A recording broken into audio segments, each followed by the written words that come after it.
ay patungkol ito sa mga naganap matapos na muling mabuhay ang ating Panginoon. So, noong nakaraan po ay si Pastor ito yung nagaling mensahe. Patungkol po ito sa isang talaga ng ating Panginoon na siya po yung nagduda na muling nabuhay ang ating Panginoon. Pero yung pagdududa niya, hindi po yung pagbabalat kayo, hindi totoo. No? Talagang sabi niya, ha? Ano nangyari nun? No? Kasi nagpakita ang ating Panginoon. Dahil anong mga alagad, minus itong si Tomas. No? Kaya meron kami kinatawag sa mga nangangaroon sa salita ng Diyos na kung tawagin ay Thomas Principle. So yung Thomas Principle na yun. Ang nakadalasan naman ay yung naman ang prinsipyo ng mga tao. Ano po sa wika Ingles? To see is to believe. Tagalog, maniniwala lang ako pag nakita ko. Okay? So pag hindi nakikita, kwento lang yan, kwento kagawa niyan. Pero pag nakita ko, maniniwala ako. So, sabi sa noong panahon ko na nag-aaral ako ng Pilipinas, meron kaming mga pagtatalo-talo, debating, tapos pinagpapalala na naman natin na pati yung prinsipyo na yan ng disease to believe. Sabi ko, hindi, tama yan. Bago ko maniwala, kailangan makita ko. Sabi ko sa kanya, ikaw, nakita mo ng utak mo. Meron ka utak. Kaya nakikita yung utak niya eh. Hindi niya naman sabi, hindi ako naniniwala na utak. So, hindi pwede yun. May mga bagay tayong hindi nakikita, pero totoo. Tama po ba? So, hindi po yun yung paraan para paniwalaan mo sa bagay. Okay? So, ano na naman yun? Mga usapang mga estudyante ng pilosopo. So, hindi lahat ng dapat paniwalaan, dapat na makita. Okay? May mga katotohanan kasi na nilalahat. Yun na yun. Paniwalaan. Ngayon po, ang ating paksa ay Pastor, ano yan? Patapos na yung Valentine's. Ano ang topic yan? No? Sabi rito, do you love me? Okay, mga ladies, no? Narinig nila ba yan? Natanong na ba kayo? No? Ng mga suitors nyo, ng mga manipiligaw nyo. Okay? Well, hindi po tungkol sa Valentine. Ang ating po magiging paksa at mensahe. Ang nagsabi po nito, ang nagtanong po nito, ang ating Panginoon Kristo at ang kanyang tinanong ay ang kanyang paborito na alagad. At ito ay si Pedro. Okay? Makikita natin mga kapatid, yung pong talata na pagkahalawan po natin. Na ayaw po rito sa Juan 21, talata 15 hanggang 17, sabi po sa 15, pagkakain nila, tinanong ni Jesus, Simon Pedro, Simon, anak ni Juan, iniibig mo ba ako ng higit kaysa mga ito? Opo, Panginoon. Nalalaman ninyo, iniibig ko kayo. Sabi niya. Sinabi sa kanya ni Jesus, pakami mo ang aking mga batang lupa. Uli siyang tinanong ni Jesus, Simon, anak ni Juan, iniibig mo ba ako? Sumagot si Pedro, opo, Panginoon. Nalalaman ninyo, iniibig ko kayo. Ani Jesus, pangalagaan mo ang aking mga lupa. Pangatlong ulit na tinanong siya ni Jesus, Simon, anak ni Juan, iniibig mo ba ako? Nalungkot si Pedro sapagkat makaitlo siyang tinanong iniibig mo ba ako? At sumagot siya, Panginoon, nalalaman po ninyo ang lahat ng bagay. Nalalaman ninyo iniibig kayo. Sabi sa kanya, Jesus, paanin mo ang aking pangalan. Tayo manalangin, nakilang Diyos, aming Ama sa langit. Sa umaga ito, muli, sinubuksan namin ang aming mga puso, ang aming mga isipan, ang aming mga tenga, ang aming buong pagkatao para sa iyong salita. Ang salita ay ang buwanan, ang salita ay ang pagkain ng aming mga kaluluwa. Ang salita ang siyang gabay sa aming mga buhay. Ang lakasan ng aming mga isipan. Kaya naman po, Panginoon, sa mga susunod na sandali, wala po kami nais bigyan ng ibang pansin, kundi aming kayo at kanyang salita at ang Espiritu sa aming kalagayan. Tungkol sa aming nalangin, sa pangalan ng Jesus, at ito sa atin ang Amen. So, mga kapatid, parang lumalabas na hindi pala eksena ito na tinatawag natin tinggawan. Kundi, ito isang eksena na kung tawagin ay kompro. Ano kompro? Confrontation. Meron ba kayong taong sinadya para i-kompro? O ikaw yung tao na sinadya at kinompro? Meron kasing issue. Ano po yung issue? Sa pagitan ni Pedro at ng ating Panginoon sa Kristo. Hindi sa inyo, nabahagyan po yun ng mga nakaraang, mga salita ng Diyos na narinig ko sa likuran ng pulpito, napanood sa television, napakinggan sa radyo, at siguro nabasa nyo sa mga nakasulatan. Si Pedro po ay isa sa mga 12 alagad ng ating Panginoon sa Kristo. Siya po ay isang mangingisda. Pero hindi po siya yung mangingisda na nakikipamalakayan lang. Kundi siya po ay fish boat operator. Siya ang may-ari ng bangka, ng lambat, at mayroong mga na kasama siya mga mangingisda. Saan nila ginagawa ito? Sa lawa ng Galilea. At ang Galilea po ay lawa ng Galilea, norte-norte po siya ng tinatawag na siyudad ng Jerusalem. At sa mga 12 alagad ng ating Panginoon sa Kristo, 4 ang mga mangingisda. Pagkat si Pedro, isa pa siyang kapatid, si Andres, mangingisda rin yun, at yung kapartner nila sa negosyo, sino po yun? Santiago at si Juan.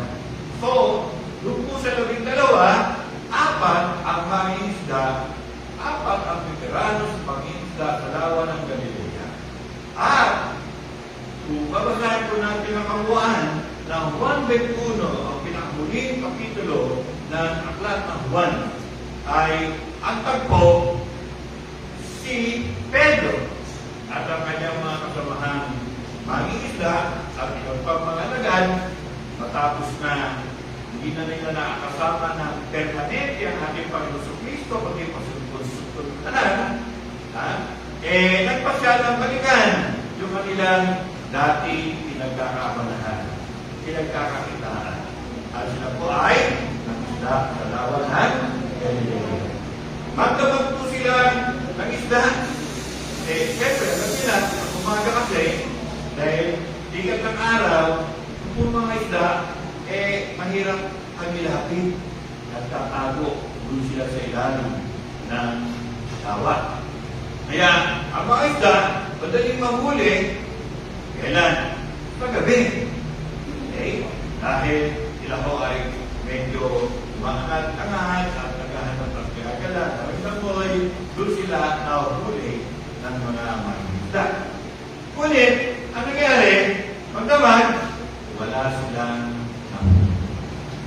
At habang sila po ay nandun sa laot, ay mayroong mama na kumaway-kumaway sa kanila. Hoy! Saan dyan? May huli ba kayo? Sabi nung sakit ng isa, eh, wala! Bokya! No? Ganun ba? Okay, kayo na ba ron? Ha? Sige, subukan natin. Pag-check na rin lang ba? Okay. Nung hinihila na nila, aba, may humihila rin sa kanila. No? Kaya hirap na hirap sila sa paghila. At nakikimulat nila, ang daming isda. Matanong mo nga, Pastor, ang isda ba yun? Merong dalag? Merong dito? Hindi. Ang masarap na tilapia. Okay? So, ibig na gano'n, kung sinasampan na nila yung huli nila, halos lumubog yung kanilang mga bangka sa sobrang dami. At sabi ni Pedro, alam ko na kung sino yung mama ngayon na nandun doon. Kaya ni Panginoon Jesus, na, ako na si Pedro, lumakay siya, papunta kay Jesus, at yung mga alagad, sumunod, sinampay ang mga huli, at alam ninyo, doon sa pinaka-lugar na yun, may bayan ng lawa, ay, wow! Meron pong tinapay, at saka, inihaw na tilapia. Al-Musa. No? Kapag yung napakain ng inihaw na tilapia, sarap, ano? Yung inihaw na tinapay. Yung tinapay na inihigit sa ulit. Ayan, toasted. Pero ano? Hindi ko pa naranasan yung pero, no? Matapos ng nakakapagod na walang huli sa gabi, meron pala makahanda na masarap na al-Musa. O kasi sabi ko yung salitang tinapay, ang nasa isip natin, pandesal. Kalahati ng ating kamao na tinapay. Sa kanila, hindi po yun. Ang tinapay sa kanila, kasi laki ng plato. So, yun po yun. Okay? Ano ba ito nakapunta sa abroad, sa ating Delgis? Tama ba yun? Basta lang natin. Nakita ka naman ng tinapay na kasi laki ng plato. Diba? Pagka nakakain ka nun, busog ka. Tinapay na siya ng pandesal, makapag ka lang, busog ka na? Hindi, gusto mo kumain pa. Okay, so, nagkaroon sila ng salo-salo na almusal. Ito-ituhan, ganyan, ano? Okay? At katapos, eto na. Eto na. Sabi ng ating Panginoon Jesus kay Simon Pedro, kompro to, kompro. Komprontasyon, kinomprot ng ating Panginoon si Simon Pedro. Sabi po niya, pagkakain nila, tinanong ni Jesus si Simon Pedro. Ano ba pangalan nung kausap niya? Ang pangalan po ay Simon.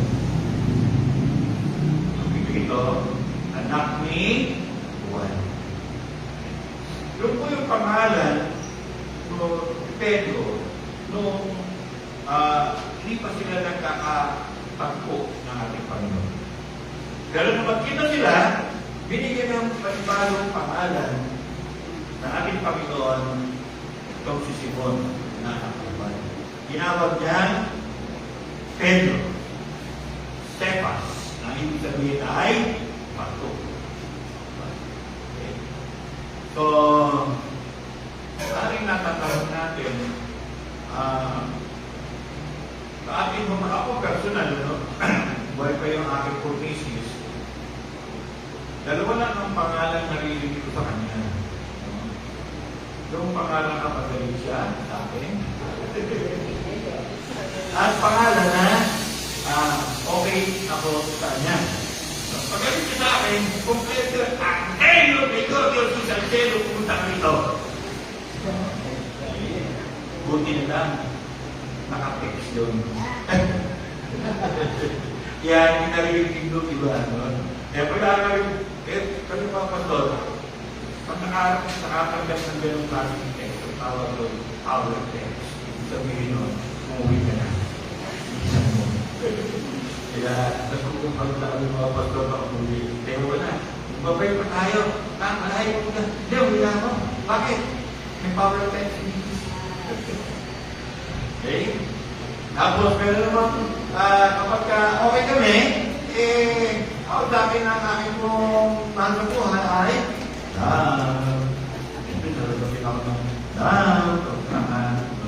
okay? Ganun ba yung pastor? Kung sinabi ng ating Panginoon doon sa kausap niya, Simon, anak ni Juan. Galing ang ating Panginoon. Hindi no? Kundi, katulad nga ng mga may atraso sa atin, na kinukontrol natin, kinakausap natin sila. At kung minsan, may bahid na alam mo na. Okay? So, tingnan mo natin mga kapatid, yung mga ilang detalye patungkol po sa sinasabing enkwentro o konfrontasyon ng ating Panginoon kay Simon Pedro. Una po, nakita natin na sila po ay nagsama-sama sa isang almusal. So, ano yung sabihin ng pastor? Yung sabihin nun, Jesus ay hindi mundo. Bakit ang kayo ng mundo na kumakain ng almusal? Hindi rin siya espiritu. Nakita na kayo ng espiritu na umiinom ng tubig. Wala. Sino lang ang nakakagawa na makatalo ang iba sa isang almusal? Yung tao katulad natin. Ewan mo ba? Okay. Siya ho, ang ating Panginoon Jesus na buhay. Sabi nga po niya kay Tomas, huwakan mo nga itong palad ko. Huwakan mo nga itong tagiliran ko. Tayo ba ako? Hindi. Buhay. At nasa laman. Okay? Buhay. Nasa laman. Okay? Isang recent Lord Jesus Christ ang kasama nila. Pangalawa, ay makikita po natin na yung kanya pong kinain na almusal ay nagpapatunay na siya ay muling nabuhay. At meron po isang mainit na pakikihalubilo ang kanya pong ginawa sa mga alagad.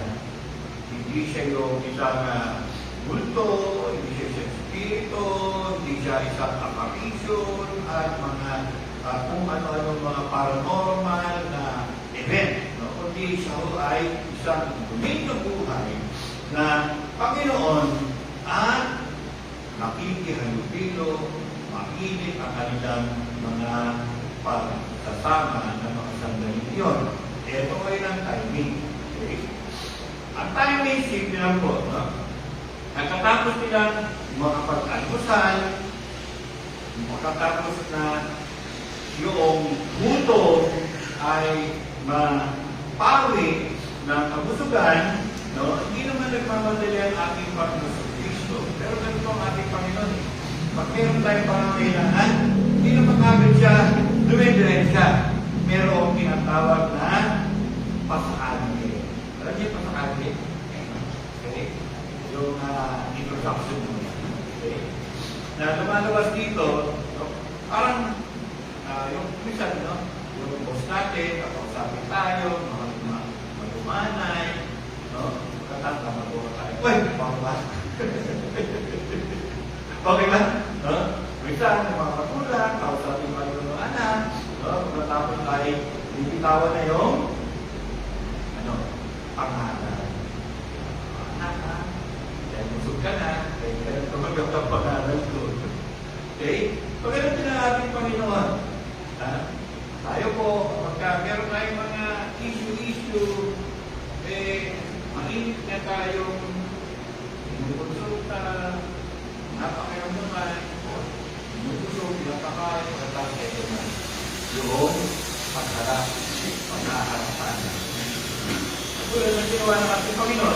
kay Simon. No? At sa tagpo, parang pinag-condition talaga ng Panginoon ito si Simon Pedro. Kasi medyo magiging yung mangyayari. Okay? Bakit dun sa may baybayin ng lawa, hinarap ng Panginoon ang kanyang mga alagad, si Simon Pedro. Para si Simon Pedro, ang lawa ng Galilea at ang baybayin nito ay memorable. Bakit? Kapag yun yung panahon na tinawag siya ng Panginoon. Okay? At sinabi sa kanya, mula ngayon, hindi ka na Simon. Ikaw ay isa lang Pedro. Cephas. Bato. Wow. May bago siyang pangalan. Okay? At isa pa, hindi ka na mamamalakay ng isda. Mag-level up ka na. Paanan? Mamamalakaya ng mga isda. Ay, ng tao. Okay? So, ano ba pagkakaiba ng mangisda at mamalakaya ng tao?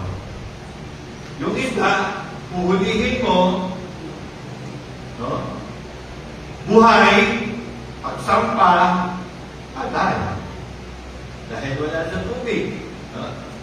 Pero ang mga tao, yung mga namamalakaya katulad ni Pedro at tayo, namuhuli tayo ng mga taong patay sa spiritual, ang ating sila tutulungan makaahon at magkaroon ng bagong buhay sa pamamagitan ng ating Panginoong Jesucristo.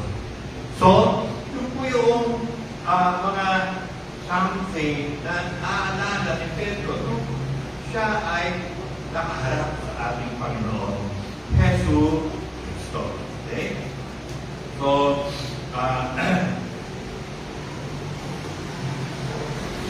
pagkamat kung hindi mo natataan noong kaya palabra ay tagpo doon na siguro pahagyan na sa daanan ng mga nangangarap yung ginawa ni Simon Pedro. Ano po yun? Simple lang naman. Nung gabi, nung mga ilang oras nung dispiras ng pagkahuli at tumatay ng ating Panginoon Kristo, sabi ng ating Panginoon, merong magkakagulo sa akin. Okay? Sabi naman ni Pedro, hindi pwede na. Kung meron man manghuli sa iyo, dadaan sila sa ibabaw ng aking bangkay. Ganon ka, hindi ang pananalita ni Pedro na siya ay magbubuhay sa kanyang buhay para lang huwag masaktan ulitin ng Panginoon. Pero sabi natin Panginoon sa kanya, okay, ito naman magsasabi sa iyo. Bago tumilao ang manok, tatakwa mo ng 3 beses. Sabi ko, pero hindi mangyayari ang Panginoon. Ano nangyari? Noong kalagitnaan ng ating gabi, ay doon ang ating Panginoon, doon sa mga pinuno, at sumunod naman si Pedro, ganoon din si Juan, pero ang nangyari kay Pedro, nung siya ay sumusunod, meron akong nakakilala sa kanya. Sabi niya sa kanya, oy, di ba kasama mo yung inuhuli ka ako dyan? Ang sabi Pedro, ay, hindi, yung talaga. Juan. Tapos hindi ka Juan, ang pinakauli ay yung babae, at nalagitan, at sabi, sama mo yun, di ba? Yung inuhuli dyan, no? Hindi, no? Ayoko mong ipulapang damage niya. Diba? I'm sure, madama niya, ayaw niya, hindi ko yung tao na yan. Pagkatapos iiwas, katatago,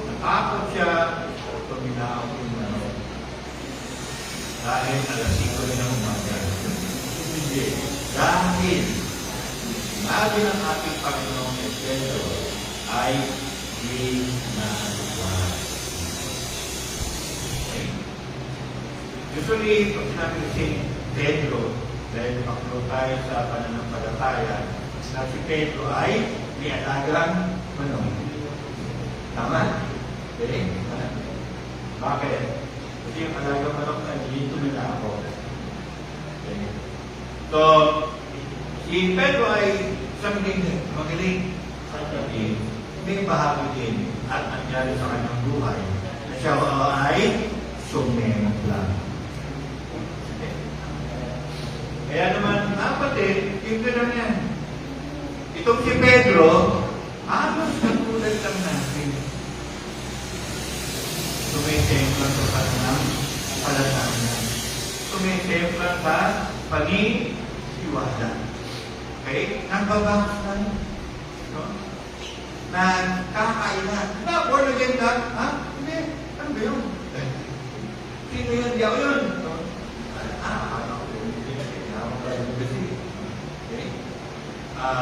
Nandiyan, dumadating sa buhay natin na kailangan manindigan tayo sa pananampalataya, pero tumipidlo. Bumibigat at sabi na, ano yan? Pero hindi na. Okay?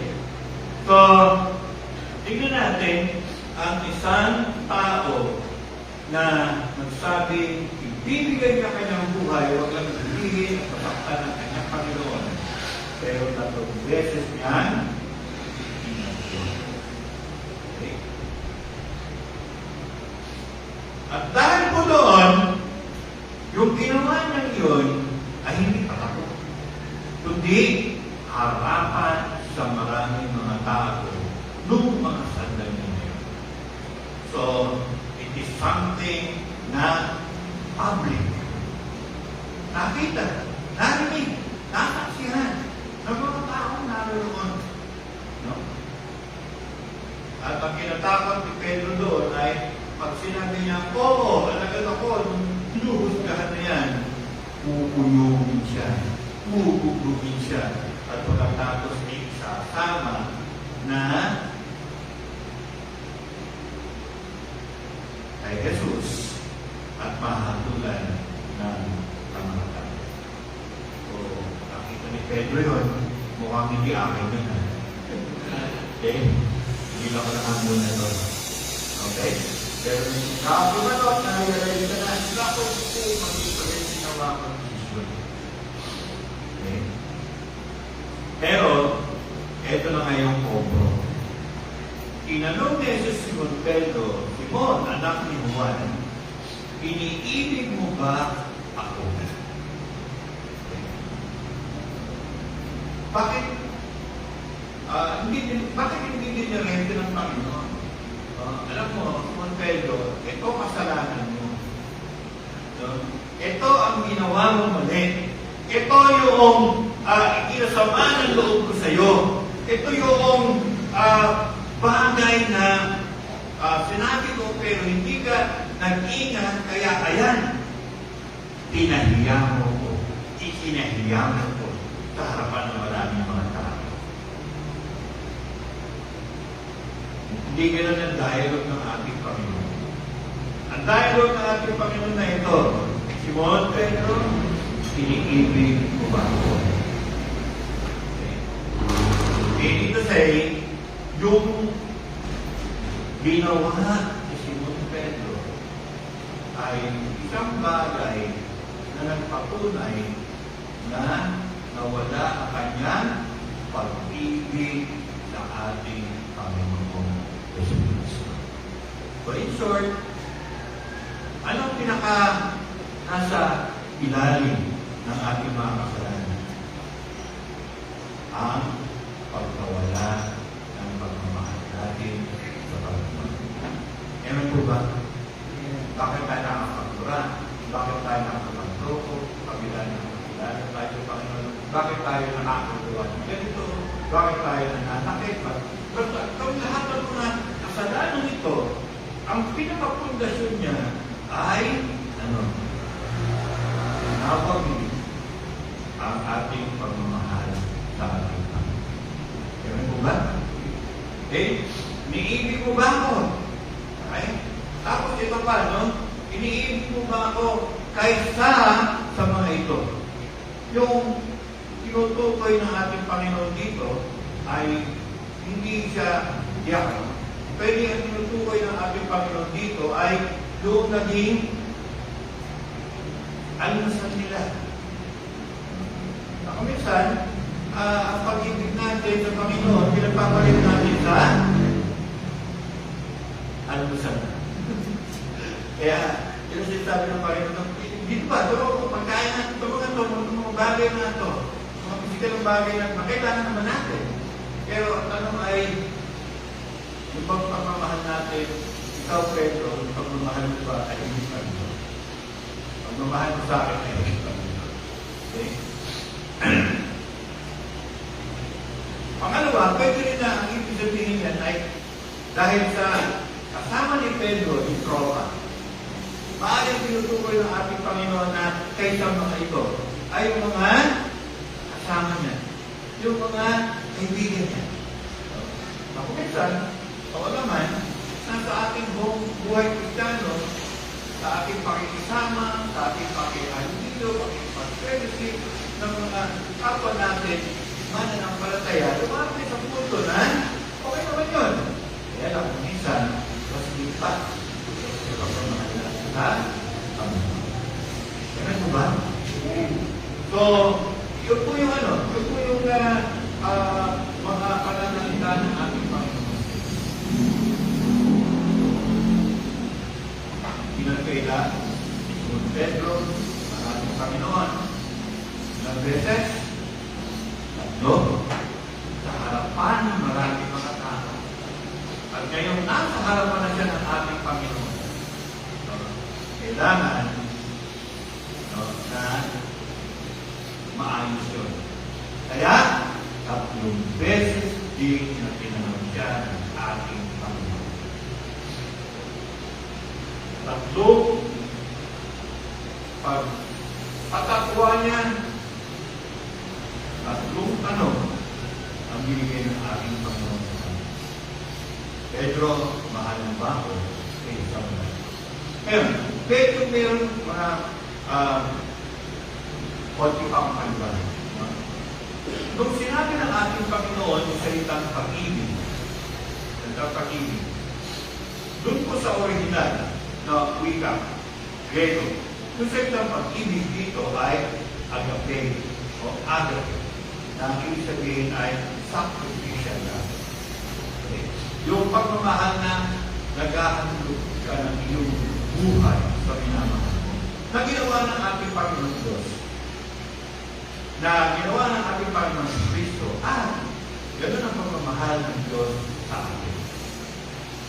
Ngunit, ang naging sagot ni Simon Pedro ay, ang sagot po ni Simon Pedro ay,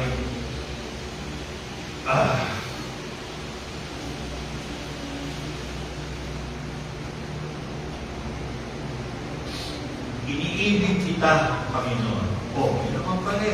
Pero yung konseptong pag-ibig dito ay hindi po yung katulad ng agape, kundi yung pag-ibig na phileo, na ibig sabihin ay mahal kita bilang isang kapatid. Mahal kita bilang isang kaibigan. Mahal kita bilang isang kapag-anak. Mahal kita bilang isang espesyal na tao, espesyal na ginagana mong tao. Sabi ni Pedro, Panginoon, mahal kita, pero hindi ko kaya yung agape dahil yun ay isang pag-ibig na magsasama hanggang isang kaibigan. Kaya, dun sa pangatlong tanong ng ating Panginoon, hindi na ba ng Panginoon yung ibig sabihin ng salitang pag-ibig dito? Okay. Hindi mo kaya yung agape, magsakripisyo, bago. Ileo. Mahal mo ba ang pinalitan? At kung sinabi ni Pedro, at sumagot ko siya sa pangatlong tanong ng ating Panginoon sa Kristo, sabi po niya, Panginoon, alam niyo naman na mahal ko ba? Okay? Una, tinawag niya ulit na ang kausap niya ay ang Panginoon. In short, siya ay isang alipin, ang kaharap niya ay ang kanyang master, ang Panginoon. Sumunod, sinabi niya, alam niyo po ang lahat ng bagay. Alam niyo kung ano ang nilalaman ng aking puso. Alam niyo na nagkamali ako. Alam niyo na nagsisisi ako noon. Alam niyo na ngayong oras na ito, mahal ko kayo.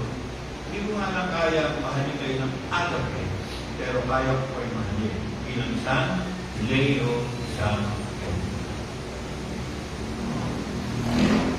at tuwing sumasagot si Pedro, ano sinasabi ng ating Panginoon? Okay? Sabi niya, alagaan mo yung aking mga tupa. Alagaan mo itong mga bata ang tupa. Ikaw ay mamuna sa mga tupa. In short, mga kapatid, nung sinabi at sinagot si Mang Pedro ang tanong ng ating Panginoon, nagkaroon ng tinatawag na reinstatement. Nagkaroon ng restoration. Nabalik ang pagtitinginan nilang dalawa. Amen? Okay? So, dito po makikita natin sa ating po mga kapalpakan na gawa. Harapin tayo ng Panginoon. At tatanungin niya tayo, mahal ko ba ito? Hello? Ito na sagot natin. Mahal din natin kayo, Panginoon. Okay? O sige. Okay na tayo. Hello? Restore them. Hello? Namutan mo na yung kanya. Magsimula ulit tayo. Amen? Sabi po, yung pastor na nasa harapan ngayon, hindi naman ako naging isang super pastor. Hindi rin ako nagkaroon ng dire-diretong pagsunod sa Panginoon. Maraming beses din po ako sumempla. At nag-siyempre ako, papasalamat ako sa Panginoon na tinatanong niya ako kung mahal niya ako. At nagmahal ko siya. At sabi ko, Panginoon, mahal ko. Sabi sa akin, bumalik ka na. Hello? Amen po ba? Amen. So, isa po ito ng aking po pamilya sa Panginoon na ilang peros man ang pastor. Hindi na makasign na. At binigyan mo na ba ng Panginoon ng pagkakataon? Sige, mag-chapter ka dun sa Christian school. At tabi na inyong Grace Fellowship. Doon ako. Pero habang nakita ko, ang puso ko nalilito. Ang hirapan ko. Okay? Kaya, hindi na ako nagtagal. Bumalik ako. Ganun po ba? Sabi ko, Panginoon. Sorry. Alam ko. Ministry rin. Pero hindi pala yun ang ministry na pinamili sa akin. At ang pinakahuli ay ang pagkakataon na naguguluhan na ako. Bakit? Dahil dumadami yung sulat para sa akin. Buti sana ang sulat na yun ay love letter. Ang tawag doon ay demand letter. Yung sabihin nun, didimanda na ako. Nasala ako, utang. Sa credit card, sino mo bayaran? Lord, paano ba ito? Nakakaisip ko ng parang sabi ko, sige. Magtuturo na naman. Yung misis ko, nagtuturo. Pero para sa putak ko, hindi ko siya akalahin. Ako ang gagawa ng paraan para mabayaran. Pero hindi ko nangyari yun. Iba ang plano ng Panginoon. Kaya nung nakita ko yung plano ng Panginoon, nangyari na nilesa ko ng Panginoon, hindi lang ako, kami magpipinsan dahil yung aming lumawang siguro pinamanahan mo. Hindi naman ng milyones. Pero sapat na para mabayaran ang aking utang sa credit card. Ayan! Bayad na! Praise the Lord! Mga utang ko yan. Hindi, sarado ko na. Pupulit ko yung mga credit card na yun. Ayaw ko na. Trauma ako. Tuloy ko. Aswag ba? Meron kang mga gete. Wala sa according to so, ito po, hanggang sa ito, natatanong niya, Pastor, nagtaon ako yung Pastor dito since 1986. Okay. So, mga 38 years. Ngayon, bakit nagpapatuloy ka? Kasi mahal ko pa. Yan ang iba. Sabi na ng mga kapalpakan ko, hindi ako nasoro sa kanya. Sabi niya sa akin, ulit ko. Kaya, nandito pa rin ako. At nandito kayo. At inaalis ko po yung kaisipan na ang galing ng pastor ko. Hindi. Ang pastor nyo, pinamahal ang pastor. Amen. At kayo rin, hindi lang gusto ko gawin. Tayo lang gusto ko sabihin siya. Umadapa tayo, nagkakamali tayo, nagkakamali tayo, pero hindi tayo na sorry sa Panginoon kung yun ay kagagawa natin at sabihin natin sa Kanya. Panginoon, yan po susunod mo. Mahal mo ako. Kasagutin ko na ako sa Panginoon.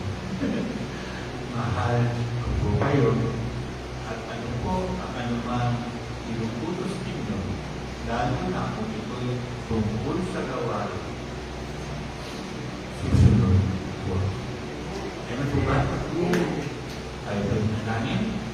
Pakilang Diyos, aming amang sa langit. Salamat po sa talata na aming po pinag-ilayan na inating usan. O paano sa pahalo, sa mangingisda, sa negosyante, at naging pagkasunod ninyo, nakita namin kung siya ay magkasala at magkamali. Minsan, sabi namin, ako, hindi ko magagawa yan. Hindi ako makakasana na katulad ng ginawa ni Pedro na ipagkailang Panginoon. Pero alam na yung Panginoon, ikaw na rin namin ang ulo. At marami pang iba pa na hindi ayon sa inyong araw. Balik Panginoon, salamat sapagkat yung mga panahon na yun, ang aming pusik ng aming mga konsensya, pagkik, kasalanan, ay Panginoon ay dumating sa aming mga buhay. Hindi galing. Kundi kayo ay nagtatanong. Ang tanong ko ay kung mahal pa rin natin. Salamat Panginoon pagkat dumating kami sa pagkatuto na mula sa aming mga puso sa gitna ng aming mga pagkakamali at kasalanan. Paghingi ng tawag na ibubuka pa rin namin ang aming mga bibig at ang ating mga puso at kasasabi namin. Salamat Panginoon pagkat muli kami ng pagkakataon na mahalin namin. Panginoon, salamat sa pagbago po sa amin. Salamat sa pag-akay niyo sa amin. At salamat sapagkat pinalik ko kami, Panginoon, sa inyong gawin. Salamat, Panginoon. At mahal siguro, meron pang mauulit, pero uulitin ko rin ang tanong sa mahal ng Panginoon.